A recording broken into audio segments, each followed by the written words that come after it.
Hello friends, हम लोग पढ़ने वाले हैं प्रावधिक कला का बहुविकल्पीय प्रश्न जो एमसीक्यू आता है। इसमें 105 या 115 ऐसे कुछ है। ठीक है, इसी से आएगा। तो आइए प्रश्न को हल करते हैं। ठीक है ना, समझोगे ऐसे और हम लोग हल करते चले चलेंगे। ठीक है, तो ज़्यादा टाइम नहीं लगेगा इसमें। इसको मोस्ट इम्पॉर्टेंट है जो पिछली बार पूछा गया है वो भी, और इसके अलावा भी हम लोग एग्जाम आते आते कुछ और पढ़ लेंगे बहुविकल्पी। तो एक ही वीडियो बना रहे हैं इस बहुविकल्पी का, इसी में सब है। ठीक, आओ देखो, प्रश्न है निम्नलिखित प्रश्नों का सही विकल्प का चयन कीजिए। वह सरल रेखा जो किसी वृत्त की परिधि पर किसी बिंदु को मात्र स्पर्श करती है, स्पर्श करने का मतलब होता है काटती नहीं, कहलाती है। देखो, इसको अगर आप समझना चाहते हो, जैसे मान लो ये क्या है, एक वृत्त है। इस वृत्त की परिधि पर किसी बिंदु को मात्र स्पर्श करते हुए, जैसे मान लो भाई ये वृत्त का परिधि होगा, जिस किनारे किनारे क्या है, सब वृत्त की परिधि है। मान लो इस पर कोई एक बिंदु है, अगर इस बिंदु पे एक स्पर्श करते हुए एक रेखा खींचोगे तो रेखा क्या कहलाएगी? स्पर्श रेखा कहलाती है। क्या कहलाएगा? स्पर्श रेखा। तो ऐसे देख लो, इसमें समझना क्या है ज़्यादा। देखो, वह सरल रेखा जो किसी वृत्त की परिधि पर किसी बिंदु को मात्र स्पर्श करती है, काटती नहीं, उस रेखा को क्या कहते हो? स्पर्श रेखा कहते हो। तो ऑप्शन नंबर इसका का सही होगा। इसमें उत्तर भी लिखा गया है, तो इसमें ज़्यादा दिक्कत की बात नहीं होना चाहिए। तो इसमें जो सही होगा वो क्या होगा? स्पर्श रेखा। अब देखो, दूसरा है वृत्त की परिधि। दूसरा प्रश्न है वृत्त की परिधि के जिस बिंदु पर स्पर्श रेखा वृत्त को स्पर्श करती हुई जाती है, कहलाती है। देखो, वो स्पर्श बिंदु कहलाएगा। देखो, समझ लो भैया, ऐसे एक समझ ही लो। आपको अगर समझा दें तो शायद समझाने से समझ में आ जाए। जैसे मान लो ये क्या है, एक वृत्त है। ये अगर वृत्त है तो देखो, जैसे मान लो यहाँ पर कोई बिंदु है, ठीक है ना। अब इस बिंदु से अगर आप स्पर्श रेखा खींचोगे तो जो रेखा खींचते हो इसको आप स्पर्श रेखा बोलोगे। क्या बोलोगे? स्पर्श रेखा। और ये जिस बिंदु को स्पर्श करते हुए जाता है उसको स्पर्श बिंदु बोलते हो। क्या बोलते हो? स्पर्श बिंदु। ये सब पढ़ाया भी गया है, कोई वीडियो बना होगा उसमें, आप देखिएगा जाके। तो क्या कहलाएगा? स्पर्श बिंदु। आप ऐसे देखते जाओ, जहाँ जरूरत पड़ेगा समझा देंगे। वह अनिश्चित लंबाई की सीधी रेखा जो वृत्त को दो बिंदुओं पर काटती है, कहलाती है स्पर्श रेखा, बिंदु रेखा, छेदक रेखा, तिर्यक रेखा। तो देखो, वह अनिश्चित लंबाई की सीधी रेखा, जैसे मान लो ये क्या है, एक वृत्त है। एक सीधी रेखा ऐसे काटते हुए जाओ। जो तिर्यक रेखा समझते हो कैसे होता है? जैसे मान लो दो वृत्त है, इस दोनों वृत्त को स्पर्श करते हुए एक रेखा जाए तो उस एक वृत्त इस साइड हो, एक वृत्त इस साइड, उसको तिर्यक बोलते हो। तो इसका मतलब तिर्यक रेखा जो है वो वृत्त को प्रतिच्छेद नहीं करता है, वो स्पर्श ही करता है। लेकिन देखो, ये क्या बोलते हैं, छेदक रेखा क्या होता है? वृत्त को दोनों की तरफ आर पार चीरते हुए से चला जाता है। तो ऐसी रेखा को हम लोग क्या बोलते हैं? छेदक रेखा। क्या बोलोगे इसको? छेदक रेखा। तो वह अनिश्चित लंबाई की सीधी रेखा जो वृत्त को दो बिंदु पर काटती है। देखो, एक बिंदु ये रहा और एक बिंदु ये रहा, केवल दो बिंदु पर प्रतिच्छेद करती है। तो ये क्या कहलाएगा भैया? छेदक रेखा कहलाएगा। तो अगला प्रश्न है स्पर्श बिंदु से स्पर्श रेखा। यहाँ पे ऑप्शन दिख रहा होगा आपको कैसे, ये क्या है? छेदक रेखा वाला ऑप्शन सही होगा, और इसके पहले वाले में स्पर्श बिंदु। अगला प्रश्न है स्पर्श बिंदु से स्पर्श पर उठाया गया लंब सदैव वृत्त के केंद्र से होकर जाता है। किससे होकर जाएगा? सदैव वृत्त के केंद्र से होकर जाएगा। इसका मतलब ये है, देखो समझो, जैसे ये एक वृत्त है, मान लो ये वृत्त का केंद्र है, ठीक है ना, और एक रेखा खींच दो जो यहाँ पे स्पर्श है। तो अगर इस स्पर्श बिंदु पे आप लंब खींचोगे तो 100% ये कहाँ से होकर जाएगा? केंद्र से होकर जाएगा। तो यही था इसमें, तो ये केंद्र से होकर जाएगा।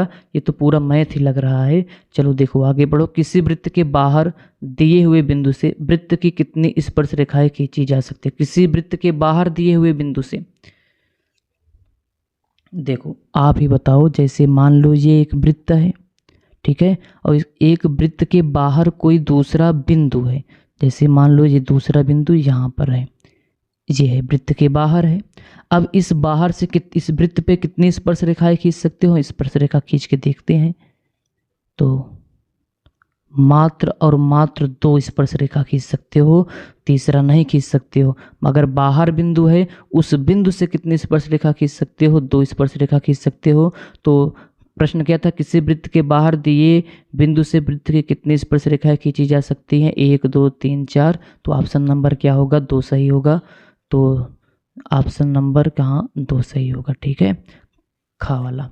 तो प्रश्न नंबर 6, किसी वृत्त की परिधि पर किसी बिंदु से वृत्त की कितनी स्पर्श रेखाएं खींची जा सकती है? इसको देखो, ये भी समझने योग्य बातें हैं। यहीं पे समझाए क्या? चलो देखो, देखो यहाँ पे देख लो, यहाँ पे देखो, जहाँ वृत्त बन रहा है यहाँ देखो, एक वृत्त है, ये क्या है? एक वृत्त है। अब इस वृत्त के किसी बिंदु से वृत्त की कितनी स्पर्श रेखा? वृत्त पर किसी बिंदु से, जैसे मान लो एक बिंदु यहाँ पर है, इस बिंदु से आप केवल और केवल एक ही रेखा खींच सकते हो जो स्पर्श रेखा होगा। तो ऑप्शन नंबर कौन सा सही होगा? 1 सही होगा। तो आगे बढ़ते हैं। किसी वृत्त की, क्वेश्चन नंबर 7 है, किसी वृत्त की स्पर्श रेखा के स्पर्श बिंदु को वृत्त के केंद्र से मिलाने पर वृत्त की त्रिज्या कितना अंश का कोण बनाती है? 90 अंश का। भाई देखो, अक्सर जब हम लोग, जैसे मान लो ये क्या है? एक वृत्त है, ठीक है, इस वृत्त पे एक बिंदु है, जैसे मान लो इस वृत्त पर कोई एक बिंदु ये रहा और इसका केंद्र ये है। अब ये और इस पे जो स्पर्श रेखा खींचोगे, इसके बीच का कोण कितना होता है? 90 अंश होता है। कितना होता है? 90 अंश। तो ऑप्शन में यही सही होगा, 90 अंश। यहाँ पे दिया भी गया है, आप इसको टिक भी कर सकते हो। जो 90 अंश वाला है वो सही होगा। तो प्रत्येक वृत्त में परिधि और व्यास का अनुपात होता है 22/7 होता है। कैसे? देखो, सूत्र आना चाहिए इसके लिए। अगर हम बोले वृत्त की परिधि क्या होता है, तो वृत्त की परिधि बराबर होता है 2πr। इसको 2 और r को एक साथ लिख लो, पाई का एक साथ लिख लो। तो देखो, ये 2r, 2 गुणे त्रिज्या को हम लोग व्यास बोलते हैं। क्या बोलते हो? व्यास गुणे पाई। ठीक है, तो पूछा जा रहा है परिधि और व्यास में अनुपात।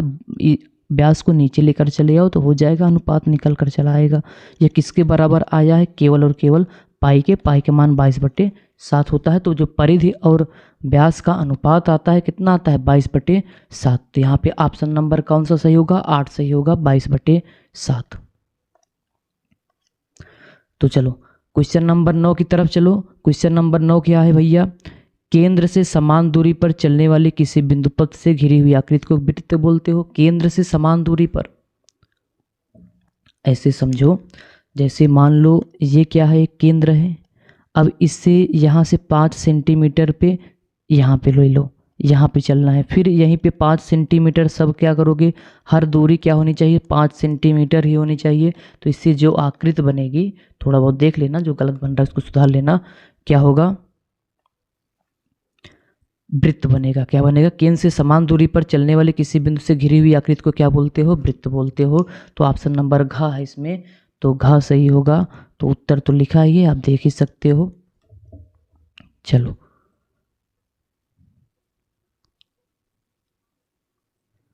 अब अगला प्रश्न है, जिस वक्र रेखा से वृत्त घिरा होता है उसे परिधि बोलते हो। क्या बोलते हो? परिधि बोलते हो।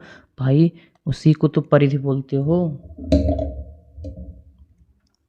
देखो, जिस वक्र से, देखो इसको वक्र बोलोगे, पूरे को क्या बोलोगे? ये वक्र है, इसी वक्र का नाम क्या दिया गया है? परिधि। क्या रखे हो? परिधि रखा गया है। तो जिस वक्र से वृत्त घिरा होता है उसे हम लोग क्या कहते हैं? परिधि बोलते हैं। तो परिधि ऑप्शन नंबर ग सही है। तो ऑप्शन नंबर ग पे टिक करोगे, ऑप्शन नंबर ग सही होगा। अगला प्रश्न है, जिस बिंदु से किसी वृत्त की रचना की जाती है, जिस बिंदु से किसी वृत्त की रचना की जाती है उसे केंद्र कहते हो। उसे क्या कहते हो? केंद्र कहते हो। ऑप्शन नंबर ख सही होगा। अगला प्रश्न, वह सरल रेखा जो वृत्त के केंद्र से होकर जाती है तथा उसके दोनों सिरों वृत्त की परिधि पर होते हैं, व्यास कहलाते हैं। क्या कहलाते हैं भैया? व्यास कहलाते हैं। कैसे कहलाते हैं? देखो समझो, यहाँ पे समझा रहे हैं, यहाँ पे समझो। यहाँ पे जहाँ पे चित्र बन रहा होगा, देखो ये क्या है? वृत्त है, ठीक है, और ये मान लो वृत्त का केंद्र है। तो वह सरल रेखा जो वृत्त के केंद्र से होकर जाती है, तो एक ऐसी सरल रेखा खींचोगे जो वृत्त के केंद्र से होकर जाए और वृत्त की परिधि पर भी होती है, उसके दोनों सिरे कहाँ हो, वृत्त की परिधि पर हो। देखो इसके दोनों सिरों कहाँ हो भैया, वृत्त की परिधि पर हो। इसको हम लोग व्यास बोलते हो। क्या बोलते हो, व्यास बोलते हो। व्यास एक ऐसी जीवा होती है जो वृत्त के केंद्र से होकर जाती है। देखो वृत्त के केंद्र से परिधि तक की दूरी, तो देखो ये रहा वृत्त का केंद्र, ये रहा वृत्त का केंद्र, और ये रहा परिधि तक की दूरी। अगर देखो यहाँ से, तो वृत्त का केंद्र से परिधि तक की दूरी क्या कहलाती है, त्रिज्या कहलाती है। इसको आप बोलोगे त्रिज्या बोलोगे। तो ऑप्शन नंबर का ही सही है। चलो आगे चलते हैं। तो वृत्त का वह भाग जो एक चाप और दो अर्धव्यासों से घिरा कहलाता है द्वैत्रिज्य। देखो वृत्त का वह भाग जो एक चाप और दो अर्धव्यासों, अर्धव्यास का मतलब त्रिज्या होता है। देखो जैसे अच्छा प्रश्न है, इसको लगाने लायक है। देखो ये क्या है, एक वृत्त है, ठीक है ना, ये क्या है, केंद्र है। तो देखो हम लोग यहाँ मान लो एक यहाँ पे कोई बिंदु ले लो, ठीक, एक बिंदु यहाँ पे ले लो। अब इसको चाप बोलोगे। जो यहाँ पे है, यहाँ से यहाँ तक क्या है, ये क्या कहलाएगा, चाप कहलाएगा, या वक्र बोल सकते हो। अब इसको केंद्र से अर्धव्यास से मिला दो, अर्थात केंद्र से मिला दो, त्रिज्या खींच दो इसी पे। तो जो आकृति ये बन रही है, देखो इसको हम लोग क्या बोलते हैं, देखो त्रिज्यखंड बोलते हैं। त्रिज्य इसमें लेकिन द्वैत त्रिज्य लिखा गया है, तो उसको वही बोलते ना। द्वैत त्रिज्य का मतलब देखो दो त्रिज्या से बना हुआ है, तो द्वय त्रिज्य ऑप्शन नंबर का सही होगा इसमें। वृत्त का अर्धभाग कहलाता है भाई, वृत्त का आधा अर्धवृत्त कहलाएगा। वृत्त का चतुर्थ भाग, देखो नया चीज आया है, इसको आप पढ़ सकते हो, इसको याद रखना। क्वेश्चन नंबर 16 है, वृत्त का चतुर्थ भाग कहलाता है वृत्तपाद। दीर्घ वृत्त बोलोगे नहीं, अर्धवृत्त बोलोगे नहीं, वृत्तपाद, लघु वृत्त बोलोगे नहीं, तो बचा क्या भैया, केवल और केवल लघुपाद। यही ऑप्शन सही होगा, खंडका। तो इससे समझ लो, जैसे एक वृत्त है, इसका 4 बराबर भाग करो, तो ये रहा 4 बराबर भाग। इसमें जो एक भाग है, किसी भी एक भाग को क्या बोला जाता है, वृत्तपाद। क्या बोलोगे, वृत्तपाद, ठीक है। तो चलो आगे बढ़ते हैं भैया। वृत्त का कोई भाग क्या कहलाता है, चाप। अभी यही तो बताए थे। जैसे ये रहा वृत्त, इसमें से यहाँ तक का क्या कहलाएगा, चाप कहलाएगा। कोई भी यहाँ से यहाँ तक, ये भी चाप, ये भी चाप, सब चाप ही है। सॉरी, चलो कोई बात नहीं भाई, समझ सकते हो ये क्या है। चलो क्वेश्चन नंबर 18, किसी वृत्त में कितने केंद्र हो सकते हैं भैया, किसी वृत्त में कितने केंद्र हो सकते हैं आप बताओ। एक ही होगा ये भाई, हर एक वृत्त का एक ही केंद्र होता है, 10 20 25 तो होगा नहीं, तो ये तो लगा ही सकते हो। चलो आगे बढ़ते हैं। इसमें का सही है, इसमें भी घा सही था, ये वाला। ये भी वीडियो लंबा ही बनेगा, ठीक है, कोई दिक्कत नहीं। या तो ऐसे बताते चले जाएं, आप याद कर लेना, आसान हो जाएगा। चलो कोशिश करते हैं वैसे। चलो थोड़ा सा स्पीड में ले ले। जब किसी क्षेत्र के सभी शीर्ष किसी अन्य क्षेत्र की भुजाओं पर अथवा शीर्ष पर होते हैं, उस क्षेत्र को अन्य क्षेत्र का क्या कहलाता है, अंतर्गत। याद रखना। देखो जब किसी क्षेत्र के सभी शीर्ष किसी अन्य क्षेत्र के भुजाओं पर अथवा शीर्ष पर होते, तो उस क्षेत्र को क्या कहलाते हैं, अन्य क्षेत्र का अंतर्गत कहलाता है, ठीक है। तो कुछ परिभाषाएं हैं, इसको आप याद रखिएगा। अगला है, जब किसी क्षेत्र की सभी भुजाएं किसी अन्य क्षेत्र की भुजाओं को स्पर्श करती हैं अथवा शीर्ष आकृति पर पड़ते हैं, तो उस क्षेत्र के अन्य क्षेत्र क्या कहलाते हैं, परिगत।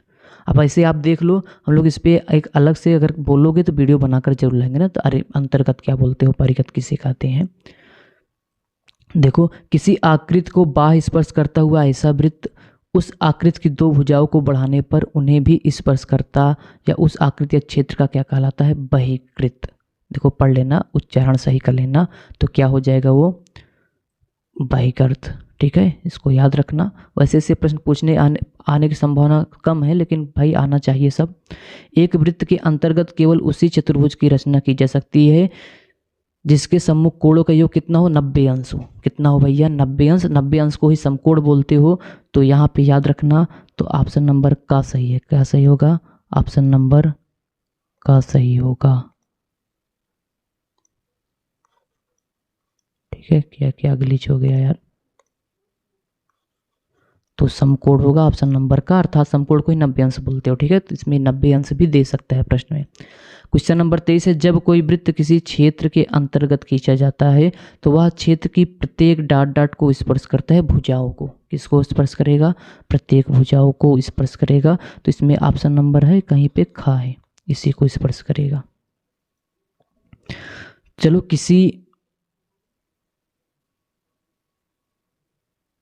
अगला है, किसी बहिर्गत वृत्त का केंद्र क्या कहलाता है? बहिकेंद्र कहलाता है। ऑप्शन नंबर का सही होगा, इसमें आप टिक करते रहिएगा, केंद्र कहलाएगा। क्वेश्चन नंबर 25 क्या है? देखो 25, क्वेश्चन नंबर 25 पढ़ो।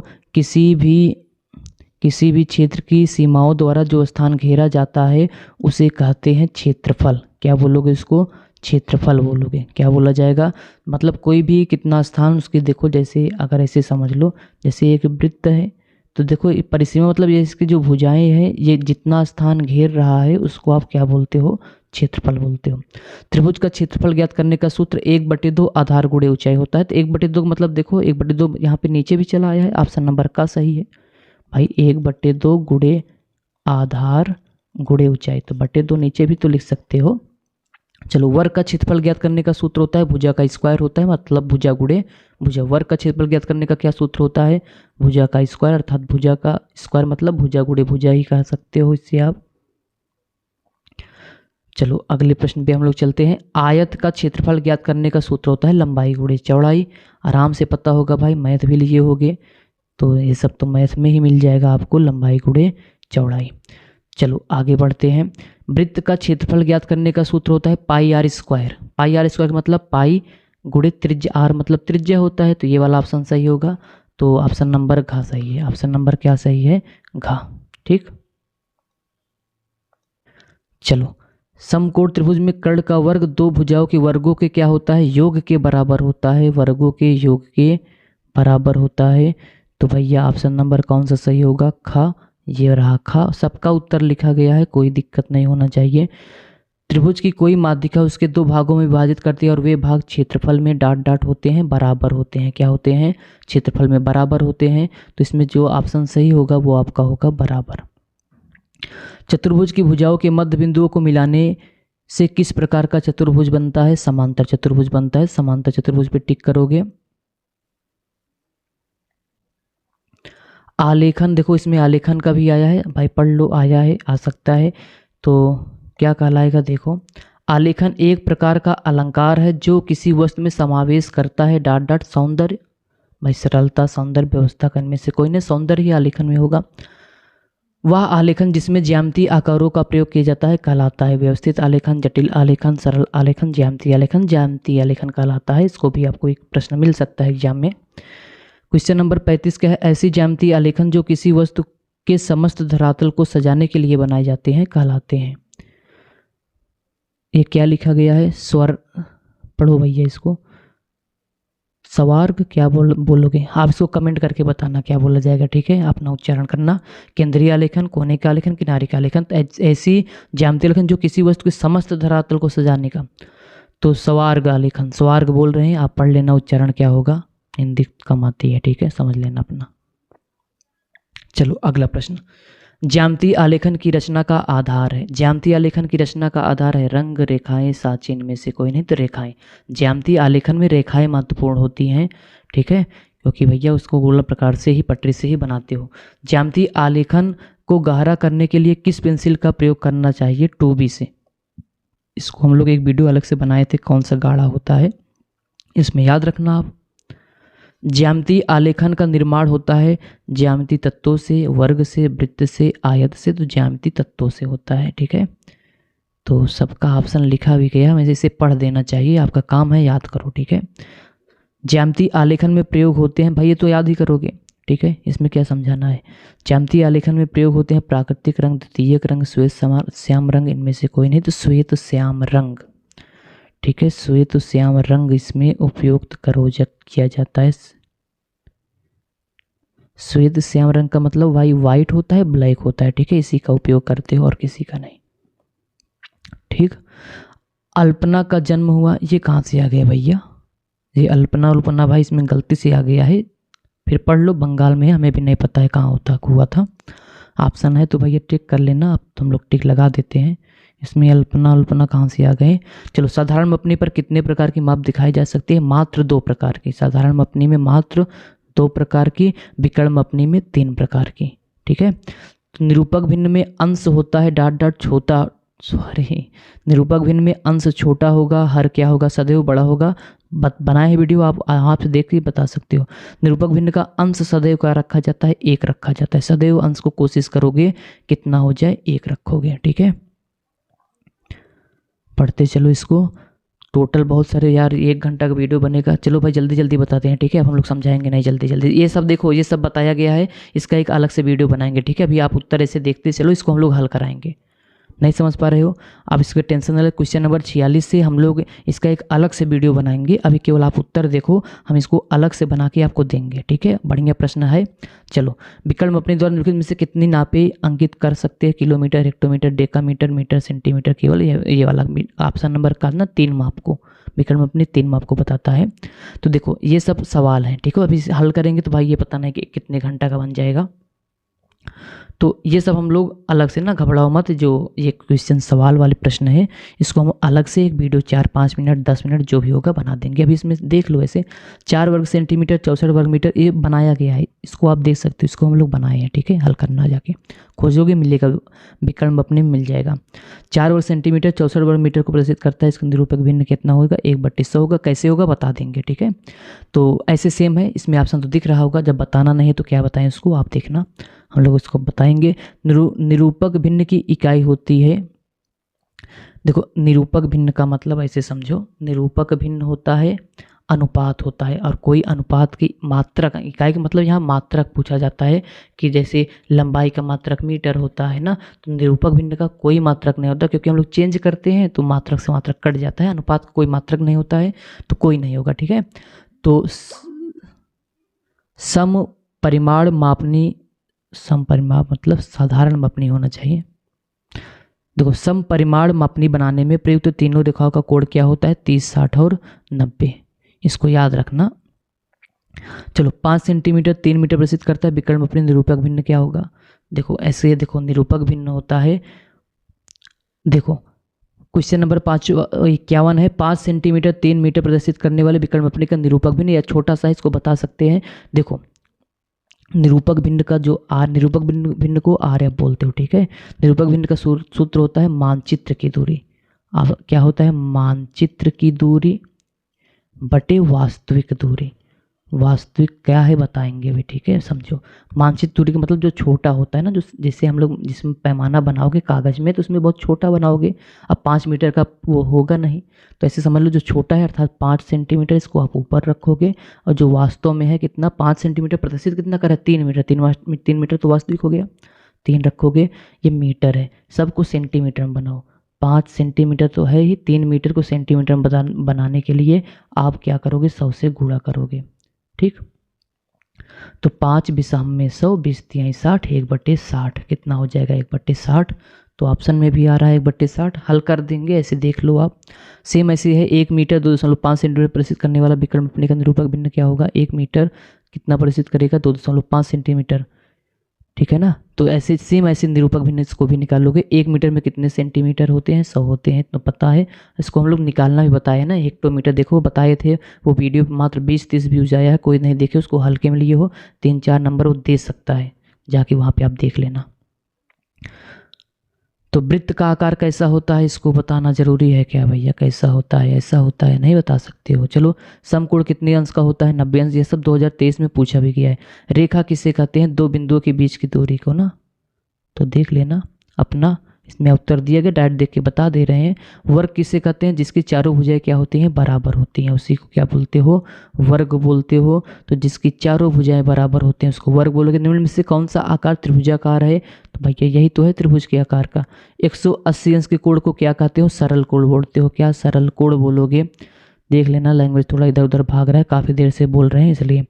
1 डेसीमीटर में कितने सेंटीमीटर होते हैं? 10 सेंटीमीटर। देखो बताए थे ना, अगर जिसको बदलना ना आता हो यहीं पे हम आई बटन पे कोशिश करेंगे, या अगर दे देंगे वहाँ से आप देख सकते हो, आसानी से बदलना बताया गया था। तो शायद जो साधारण अपनी पढ़ा है उसमें पहला ही यही पढ़ाए थे। आयत का प्रत्येक कोण 90 अंश होता है। निम्न में से कौन सा आकार आयताकार है? आयताकार, आयत में आमने सामने की भुजाएं बराबर होती हैं, तो यही दिख रहा है, तो ऑप्शन नंबर ग। ठीक है,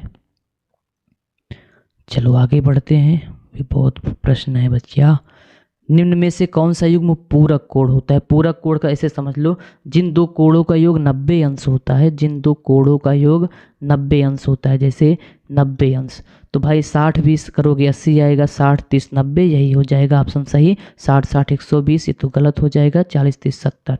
तो पूरक कोण क्या होता है? अगर कोणों का योग 90 अंश हो जाए उसे पूरक कोण कहते हो, पूरक कोण कहते हो। 2023 में पूछा गया था। 1 मीटर में कितने डेसीमीटर होते हैं? 10 डेसीमीटर होते हैं। कितने? 10। ठीक है, ऑप्शन नंबर ख सही होगा। तो यदि एक वृत्त में, जूम कर दें थोड़ा दिखाई दे अच्छे से, यदि एक अर्धवृत्त में एक कोण 90 अंश का है तो दूसरा कोण कितना डिग्री का होता है? भाई एक अर्धवृत्त में एक कोण 90 अंश है तो दूसरा, एक अर्धवृत्त में एक कोण 90 अंश है तो दूसरा कोण कितने डिग्री का होता है? 90 अंश ही होगा भैया। कितना होगा? 90 अंश का। यदि एक वृत्त में एक कोण 120 अंश का है तो दूसरा कोण कितना होगा? यदि एक वृत्त में एक कोण 120 का है तो दूसरा कितना होगा? 240 का। 1 मिनट, हाँ ठीक है, दूसरा कितना होगा? 240। कैसे होगा देखो, ऐसे अगर समझ लो, इसको समझाने लायक है। एक वृत्त में एक कोण 120 अंश का है, देखो एक वृत्त बोला जा रहा है, क्या बोला जा रहा है? वृत्त। अरे यार वृत्त बना रहे हो कि क्या बना रहे? एक वृत्त है, ठीक है, इसमें एक कोण बना दो ऐसे, मान लो ये कितना है? 120 अंश। कोण कितना है? 120 अंश। तो ये टोटल देखो, दूसरा कितना होगा? दूसरा ये होगा, टोटल 360 होता है, 240 ही तो बचा, तो 240 होगा इसमें। देख लेना, कुछ गड़बड़ हो तो बताना, कमेंट वमेंट करना, चेक करेंगे भी। लगाओ जल्दी जल्दी। अगर 60 अंश के कोण में एक कोण 30 है तो दूसरा कितना होगा? अरे भैया देखो, अब कुछ आपको आइडिया मिल गया होगा कि इसको हल लगाओगे कैसे। जैसे एक कोण 60 अंश है, ठीक है, एक कोण 60 अंश का है, अगर इसमें एक कोण और बना दो आप, ये कितना हो गया? 30 अंश का बोला जा रहा है, प्रश्न में बोला गया है 30 अंश का है, तो दूसरा बचा कितना? 30, तभी तो जाके 60 होगा। तो चलो, वर्ग के चारों भुजाओं की नाप क्या होती है? वर्ग के चारों भुजाओं की नाप बराबर होती है, तो ऑप्शन नंबर में है ख। देखते चलना है इसे आप। समांतर रेखाएं किसे कहते हैं? दो सीधी रेखाएं जो आपस में कभी न मिले, तो दो सीधी रेखाएं, ऑप्शन नंबर का ही सही है। मापन में पहले बाएं भाग पर लिखा जाता है, का लिखा जाता है? मापनी पढ़ोगे तो वीडियो देखो, वहाँ पे हमेशा हम लोग 0 से ही शुरुआत करते हैं। निम्न में से कौन सा सरल कोण है? अभी तो पढ़ के आए हो, सरल कोण 180 अंश होता है। निम्न में से कौन सा आकार पंचभुजाकार है जिसमें 5 भुजाएं हो? 1 2 3 4 5, बाकी सब में तो 4 है, इसमें 1 2 3 4 6 है, तो ग वाला, ठीक है, जिसमें 5 भुजा होगा उसको पंचभुजाकार आकृति बोलोगे। चलो, दो बिंदुओं को मिलाने वाली कितनी रेखाएं खींची जा सकती हैं? दो बिंदुओं को मिलाने वाली केवल एक रेखाएं खींची जा सकती हैं भैया। एक बिंदु, दो बिंदु मिला दो, एक ही रेखा। अरे यार कहाँ चला गया? मान लो यहाँ पे है, एक ही रेखा होगा। निम्न में से अधिक कोण कौन सा है? 90 से बड़ा और 180 से कम के कोण को अधिक कोण कहते हो, मैथ में बहुत पढ़े होगे इसको। चलो, किसी त्रिभुज के अंतःकोणों का योग होता है 2 समकोण होता है। 2 समकोण का मतलब 180 अंश, ठीक है, ऐसे समझो। त्रिभुज के तीनों कोणों का योग कितना होता है? 180, और 2 समकोण का मतलब एक समकोण 90, अगला समकोण 90, टोटल कितना? 180। तो इसमें थोड़ा हिंदी में दे दिया गया है, देखो अगला है, कहाँ गया? एक वर्ग की चारों भुजाओं का गुण सभी भुजाएं बराबर, सभी भुजाएं असमान, असमान आमने सामने बराबर। वर्ग की भुजाएं 1 2 3 4, तो सभी भुजाएं बराबर होती हैं। यार इसमें वर्ग और के कहाँ से? अच्छी बात है, आ गया है, आसान है, अच्छा नंबर पा जाओगे। क्वेश्चन नंबर 77 है, किसी समबाहु त्रिभुज के लिए कौन सा गुण लागू नहीं होगा? देखो इस प्रश्न को ध्यान से पढ़ना। इसमें पूछा जा रहा है कौन सा लागू नहीं होगा, ठीक है, तो इसमें जो जो लागू होगा उसको ज्ञात कर लो, तो जो बचेगा वही आंसर होगा। त्रिभुज के अंतःकोण बराबर होंगे। देखो समबाहु त्रिभुज है तो हम लोगों को पता होना चाहिए समबाहु त्रिभुज के प्रत्येक कोण कितना होता है? 60 अंश। मतलब अगर एक ये समबाहु त्रिभुज है, मान लो ये बना दो यहाँ पे समबाहु, मान लो इसकी सभी भुजा बराबर होगा। समबाहु त्रिभुज की सभी भुजाएं बराबर होती हैं और प्रत्येक अंदर वाला कोण भी क्या होता है? बराबर होता है, अर्थात ये 60, ये भी 60 और ये भी कितना? 60, तभी 180 अंश होगा। तो देखो त्रिभुज के अंतःकोण बराबर होते हैं, ये भी सही है। त्रिभुज के तीनों भुजाएं बराबर होगी, ये भी सही है। अब हम लोग ये तीसरा और चौथा में कौन सा सही होगा, देखो त्रिभुज का प्रत्येक बहिष कोण 120 का होगा। बहिष कोण का मतलब बाहर का कोण। तो देखो ये कितना होगा भाई, अगर ये इतना 60 है, टोटल 180 होना चाहिए, 120 होगा। अगर इस साइड बढ़ाएं इसको तो ये भी कितना होगा, 120, क्योंकि इतना 60 है, टोटल 180 होगा। सरल रेखा कोण होता है 180 अंश, ये 120। अगर इसको इस साइड बढ़ाएं तो ये भी कितना होगा, 120 अंश। इसका मतलब ये भी क्या है, सही है। तो ऑप्शन नंबर बचा क्या, घ, त्रिभुज का प्रत्येक बहिष्कोण 110 अंश का होगा। ये मैच नहीं कर रहा है, ध्यान से प्रश्न पढ़ना। तो हम लोगों का ऑप्शन जो सही होगा, कौन सा सही होगा, त्रिभुज का प्रत्येक बहिष्कोण 180 10 का होगा। ये गलत बात है, तो नहीं होगा, ये वाला है। ठीक है, चलो अगले प्रश्न पे चलते हैं, आगे बढ़ते हैं। अब निम्न में से समबाहु त्रिभुज कौन सा है, समबाहु त्रिभुज जिसकी सभी भुजाएं बराबर, तो यही तो दिख रहा है, सभी भुजाएं बराबर लगभग। चेक करो, ऑप्शन नंबर का सही होगा। चलो आगे बढ़ते हैं। एक डेसीमीटर में कितने मिलीमीटर होते हैं, 100 मिलीमीटर होते हैं। एक डेसीमीटर में कितने मिलीमीटर होते हैं, 100 मिलीमीटर। और डेसीमीटर को मिलीमीटर में बदलना बताया गया है। पूरा वीडियो देखोगे 10 मिनट का है, तो इसको हम लोग जरूर देखेंगे, आई बटन पे वहाँ से देखना। 1 किलोमीटर में कितने डेसीमीटर, ये तो पूछो ही मत भाई, ये बताए हैं। अगर नहीं पढ़ के आओगे तो ऐसे रोओगे यहाँ पे ना, इसमें इतना होगा, पढ़ लेना कितना है। ऑप्शन तो दिया गया है, हम लोग बदलना बताए हैं इसलिए नहीं बता रहे हैं। फालतू का टाइम इतना 32 मिनट 33 मिनट हो गया है। त्रिज्या आर वाले वृत्त का व्यास क्या होता है, व्यास होता है 2 गुणे त्रिज्या, मतलब त्रिज्या में 2 से गुणा कर दो। ऑप्शन नंबर का सही है।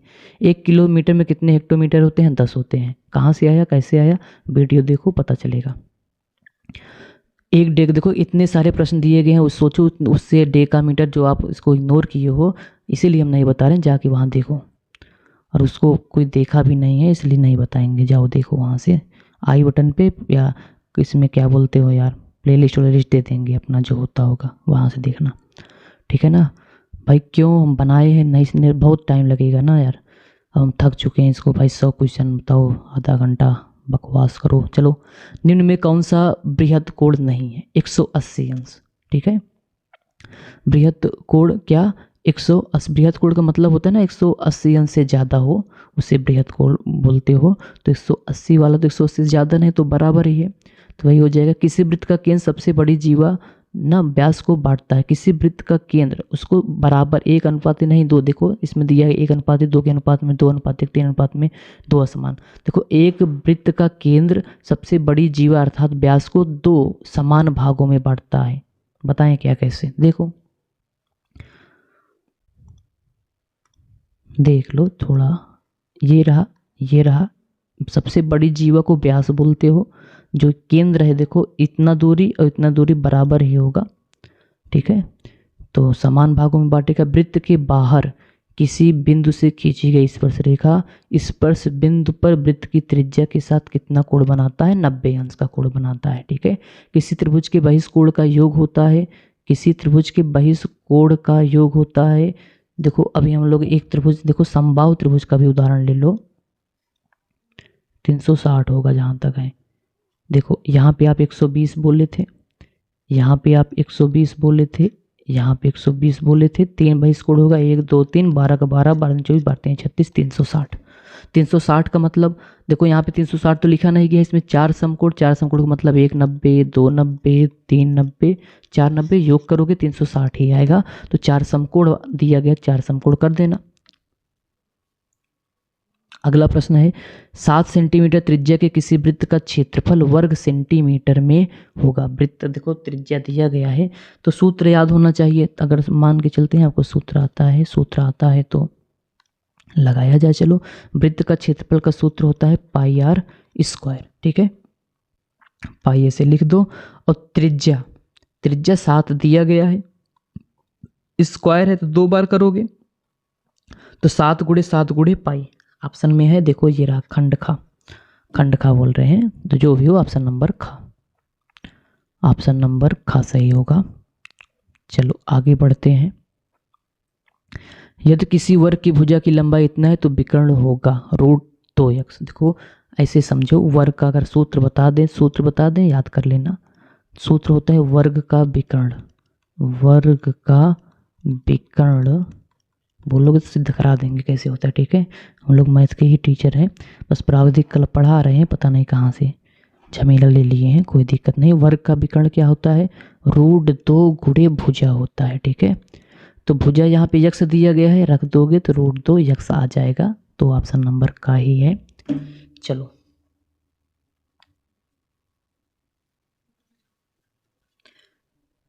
निम्न कोणों में से कौन सा अधिक कोण है। अधिक कोण की परिभाषा क्या होता है, 100 देखो 90 से ज़्यादा हो 180 से कम हो, तो इसमें तो केवल 102 दिख रहा है ऐसा, 180 से कम हो 90 से ज़्यादा हो, 300 देखोगे तो 180 से ज़्यादा है, ठीक है।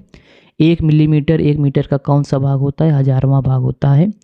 कैसे देखोगे वहाँ पे समझाया गया है, देखना है। ऐसे प्रश्न को समझाए हैं इसलिए नहीं बता रहे हैं, ठीक है, इसमें बुरा मानने की कोई बात नहीं है।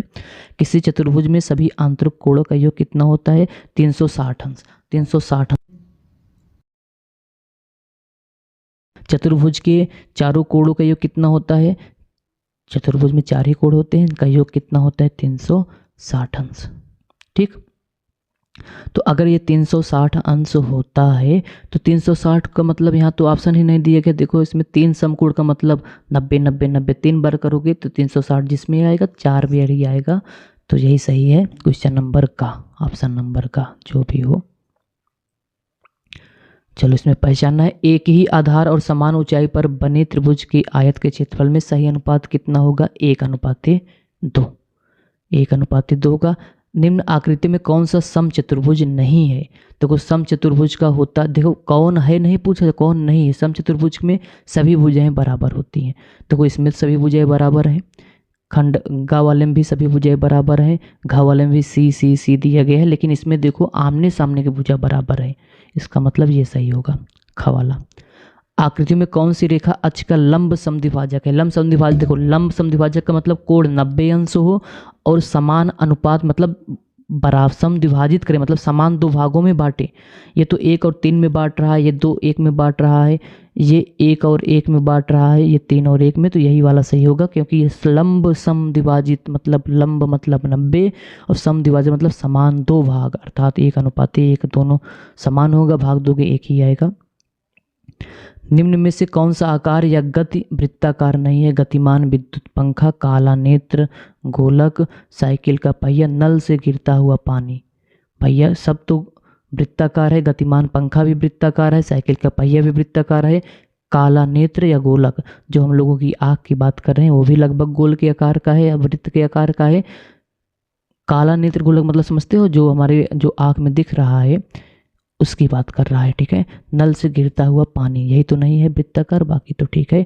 1 हेक्टोमीटर में कितने मीटर होते हैं, कितनी सवाल आ गया भैया, सब छोड़ रहे हैं ना, जान के छोड़ रहे हैं, आप जाओ वहाँ पे मेहनत करो। किसी घड़ी में छोटी सुई 5 पर हो तथा बड़ी सुई 12 पे हो तो इन दोनों सुई के बीच बनने वाला कोण कौन सा होगा। तो देखो अधिक कोण होगा, अधिक कोण का मतलब होता है एक 5 पे है, एक कितना है 12 पे है, 90 से ज़्यादा हो 180 से क्या हो कम हो, ठीक है ना। तो इसको हम यहाँ पे आपको देखो समझा देंगे कैसे, ऐसे समझ लेना कि हम लोग यहाँ पे घड़ी का सुई बनाएंगे, ठीक है, वहाँ से चित्र देंगे, वहाँ पे आप देख के बताना 90 से ज़्यादा होना चाहिए 180 से कम, तो देख लेना उसको। चलो एक आकृत के बराबर दूसरी आकृत बनने का अर्थ है दूसरी आकृत की क्षेत्रफल बराबर होगा, क्या होगा भैया बराबर होगा, अगर सेम है तो बराबर होगा। स्पर्श रेखा दीर्घवृत्त में किसे स्पर्श करती है, वक्र को। स्पर्श रेखा दीर्घवृत्त में किसी वक्र को, ठीक है। निम्नलिखित में से किस ठोस में आयताकार फलक होते हैं, प्रिज्म में। प्रिज्म में क्या होता है, आयता प्रिज्म देखे हो, नहीं देखे हो, देंगे यहाँ पे आप देखिएगा। एक वर्गाकार प्रिज्म में कितने आयताकार फलक होते हैं, 4 होते हैं, 4 होते हैं, यहीं पे आ रहा होगा, वीडियो देख लेना।